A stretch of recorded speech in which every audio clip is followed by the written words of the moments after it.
Huzur, beberapa hari yang lalu ketika Huzur mengimami sholat, ada seorang non-Ahmadi yang bermakmum di belakang Huzur. Dia melontarkan keberatan dengan mengatakan bahwa Huzur membaca ghairil maghdubi alaihim waladdallin. Katanya seharusnya adalah ghairil maghdubi alaihim waladdallin. Menurut ulama mereka, jika dibaca maghzub dan dzallin, maka itu berdosa. Huzur bersabda, tidaklah dosa. Dhad dalam bahasa Arab merupakan satu huruf yang tidak termasuk ke dalam bahasa-bahasa yang terdapat di anak benua kita. Berkenaan dengan kata-kata yang talafuz atau pengucapannya di luar kemampuan seseorang, biasanya tidak mungkin untuk dapat menirunya 100%. Namun seseorang memang harus berusaha untuk itu. Dhad merupakan huruf yang di dalam bahasa Inggris ditulis dengan huruf D dan H. Jadi bukan D, bukan juga H, namun merupakan kesatuan dari dua huruf tersebut. Ketika orang Arab membaca huruf Dhad, saya pun berusaha untuk meniru talafuz mereka, namun saya tetap merasa kesulitan untuk itu. Tidak bisa 100%. Namun suara Zal dan Zai bagaimanapun sangat berbeda dari Dha. Untuk itu suara yang paling mendekati adalah Dhad, bukan Zad. Orang Arab tidak akan pernah membenarkan pengucapan Zad. Dan jika orang non-Arab tidak berhasil dalam mengucapkan huruf Dhad, maka tidaklah mengapa.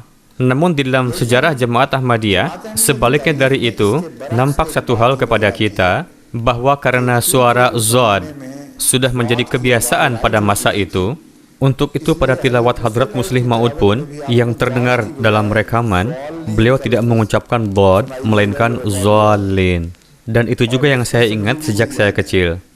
Namun banyak juga di antara para sahabat Hadrat Masih Maud alaihi salam pada zaman itu yang membaca Dzallin alih-alih Dzallin. Bahkan Hadrat Chaudhry Zafrullah Khan Sahib juga biasa membaca Dzallin. Begitupun Said Waliullah Sahib membaca Dzallin. Dalam hal ini Hadrat Muslih Maud tidak pernah menegur mereka, walaupun hanya isyarat. Artinya adalah beliau menyimpulkan bahwa karena talafuz tersebut tidak ada dalam bahasa kita, untuk itu biarkan saja pengucapannya seperti yang sudah biasa kita ucapkan, dan itu tidak mengapa. Adapun bagi mereka yang berusaha, itu merupakan upaya yang baik. Anda faham? Untuk itu sama sekali keliru jika ada yang mengatakan bahwa hal itu merupakan dosa.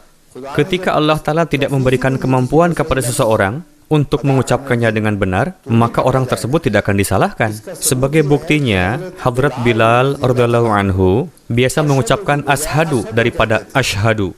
Apakah karena itu beliau seumur hidup berdosa? Selama beliau terus mengumandangkan azan? Lantas apakah perlakuan cinta Rasulullah kepada beliau semata-mata tidak jaiz? Dalil tersebut cukup untuk membungkam para maulwi.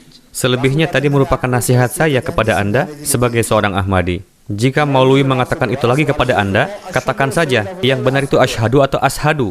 Huzur, itu juga jawaban saya kepadanya. Apakah karena itu berarti Hadrat Bilal berdosa seumur hidup? Dan apakah Rasulullah malah mendukung dosa tersebut? Karena Rasulullah sering memerintahkan untuk azan kepada beliau. Rasulullah malah bersabda, Allah Ta'ala menikmati talafuz ashadu yang diucapkan oleh Bilal. Bukankah itu dari hadis? Atau bukan? Iya, Huzur, Allah Ta'ala menunggu-nunggu kapan Hadrat Bilal mengumandangkan azan. Iya, Anda faham kan? Baik, Huzur.